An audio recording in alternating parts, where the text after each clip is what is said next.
Introduction to the Practice of Statistics. There will be 2 lesson objectives. Number 1, define statistics and statistical thinking.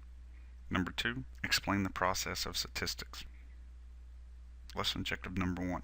Why do we need statistics? This is a nice quote from the Chronicle of Higher Education. Statistical thinking supports decision making under conditions of uncertainty and an inescapable condition of modern life.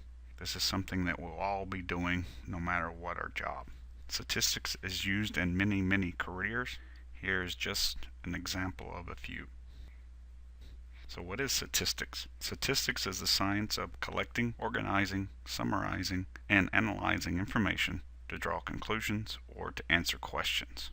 In addition, statistics is about providing a measure of confidence in any conclusion. The information referred to in this definition is data. Data describe characteristics of an individual. For example, in the student survey, your height, your age, how far you live away from Cincinnati State, all are examples of data. A key aspect of data is that it varies. Is everyone in our class the same height? No. Does everyone have the same hair color? No. So among individuals, there's what we call variability. There's also variability amongst ourselves. Do we sleep the same number of hours each night? No. Do you eat the same number of calories a day? No. Does it take you the same amount of time to get to school? No. One goal of statistics is to describe and understand sources of variability. Here's 3 medical questions that can be answered with the aid of statistics. Does the regular use of aspirin reduce the incidence of heart attacks? Does the use of a handheld cell phone cause brain tumors? A low-carb diet versus a low-fat diet. Which is better for those wanting to lose weight?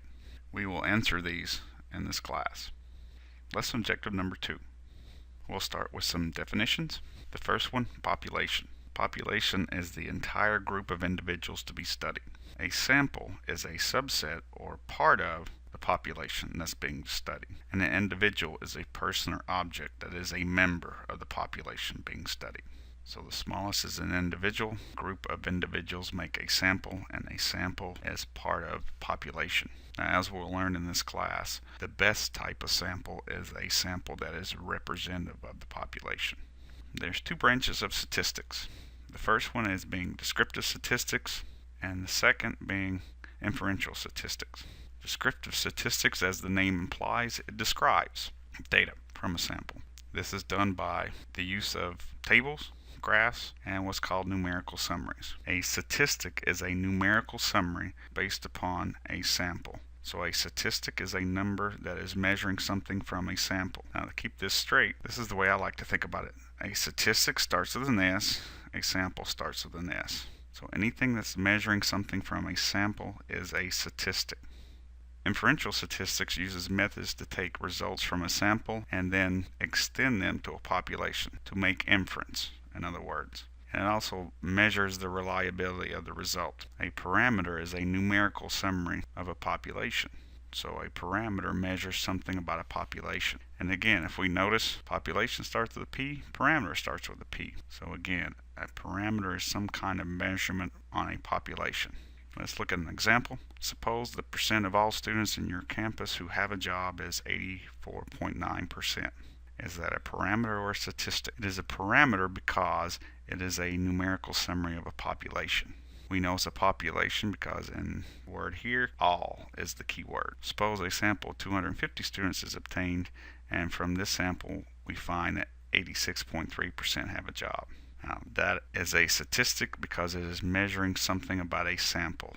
And again, we know it's a sample because it's told to us. Here's the 4 steps of the process of statistics. Number 1 is to identify the research objective, and normally this is what the researcher is trying to answer.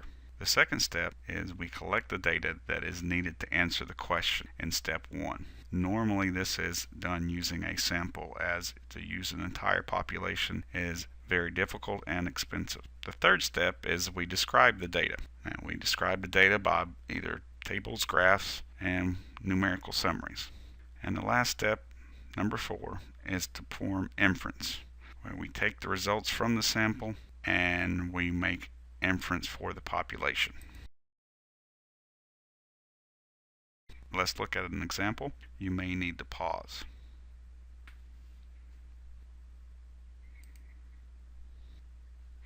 Okay, in this example, we saw all 4 steps in our statistical process. Step 1, the research objective was the researcher believes that males accused of hitting their female partners are less likely to do it after going through the 40-hour beaters treatment program as opposed to just doing 40 hours of community service. The question is does the battering treatment program help reduce the number of males who batter? Second step, we collected the data needed to answer the question. So they were selected into 2 groups. Group 1 received the treatment, that was the batterer program. Group 2 received 40 hours of community service, and that was the control group. 6 months after the program ended, the percent of males that hit their female partners was determined. Step number 3, organize and summarize the information. The demographical characteristics of the subjects in this experimental and control group were similar. So after 6 months, 21% of the males in the control group further battering incidences, while 10% of the males in the treatment group had further battering incidences. Step 4, we draw conclusions from the data. So we extend the results from this sample to all males who batter their female partner. That is, males who batter their female partner and participate in the batter treatment program are less likely to do it again. Thank you for watching.